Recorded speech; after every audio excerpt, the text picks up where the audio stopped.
শুরু করিতেছি মহান আল্লাহর নামে, যিনি পরম করুণাময় এবং অত্যন্ত দয়ালু।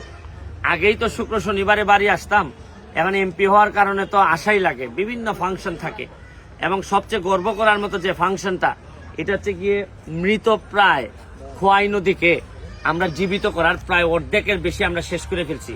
আপনারা মনে হয় আগে দেখছিলেন কিনা, এইখানেই বিডি ক্লিন কাজ করছিল, আপনারা মনে আছে ময়লার ভাগার ছিল এই জায়গায়। এই ময়লার ভাগার থেকে বের করে এখন যে ওয়াকওয়ের কথা বলছিলাম, ভাবছিলাম যে সরকারি প্রজেক্ট ছাড়া মনে হয় ওয়াকওয়ে আমি করতে পারবো না, কারণ অনেক টাকার বিষয় এখানে জড়িত। সরকারি টাকা কবে পাবো আর কবে ওয়াকওয়ে পাবো, এটা নাকি নানান ডিপার্টমেন্টের কাছে দৌড়াদৌড়ি করতে হবে, ঢাকায় বসে করতে হবে, তাও তো প্রায় অনেক দিন লেগে যাবে। এই বিবেচনায় আজকে একটা ভালো খবর আপনাকে দিতে চাই যে আমার এলাকার আরেকটি ছেলে, যে আমি এমপি হওয়ার কারণে সে নিজেই এখন রাজনীতিতে নেমে গেছে। সে বলে যে ভাই আমি রাজনীতি করব, আমি দরকার হলে নির্বাচন করব। তাই সে আমার কাছে আসছে, আমি তারে বলছি যে তুমি যদি নির্বাচন করতে চাও ওয়েলকাম, তোমার ভালো মানুষ মনে করলে অবশ্যই ভোট দিবে। সে আমারে বলছে যে ভাই আপনার কোনো কাজে কি লাগতে পারি। আমি বললাম যে ভাই সরকার কবে টাকা দিবে জানি না, আমরা তো স্বেচ্ছাশ্রমে করতেছি, তুমি অন্তত আমার একটা সাইডের ওয়াকওয়েটা করে দিতে পারো কিনা। সে আমারে কথা দিছে করবে। আমি তারে আপনাদের কাছে পরিচয় করাই দিতে চাই, তরুণ ব্যবসায়ী, কিন্তু তারপরে যে তার যে শরীরের বা মনের জোর আছে, সে যতটুকু পারে এটাই আমার জন্য অনেক বেশি।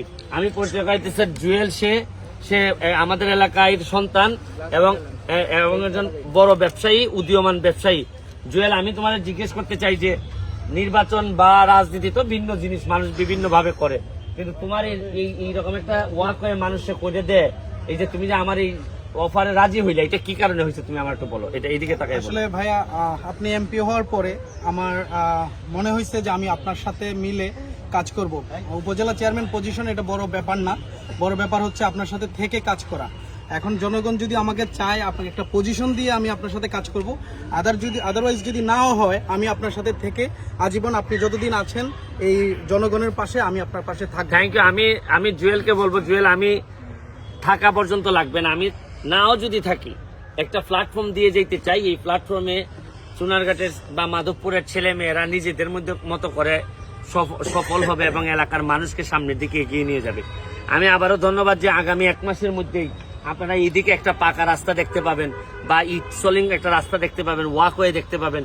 এই ওয়াকওয়ে দিয়ে আমরা যে কথা বলছিলাম যে আমার 2টা কি ছিল, যে এই জায়গা দিয়ে নৌকা চলবে, আমরা এই জায়গাটা শুকাই ফেলতেছি, আগামী কালকে থেকে পুরো পানি শুকাই ফেলবো, এরপরে আবার মাটি তুলে রাস্তাটাকে আরো বড় করব।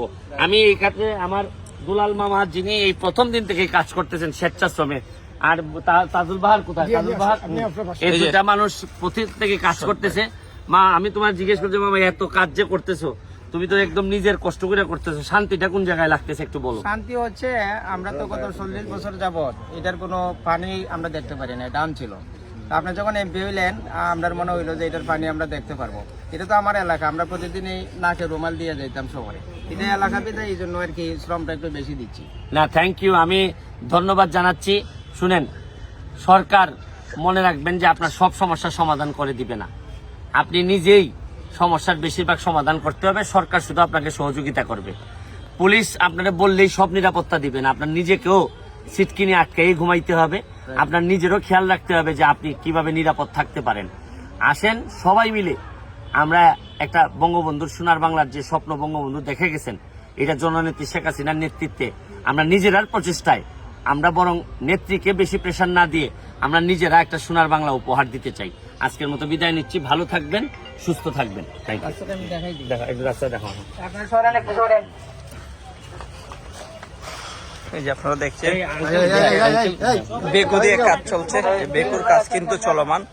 আমরা আপনাদেরকে দেখানোর চেষ্টা করতেছি যে বেকুর কাজগুলো, এই যে এখন এদিকে একটু দেখেন, এদিকে রাস্তা হয়ে যাচ্ছে।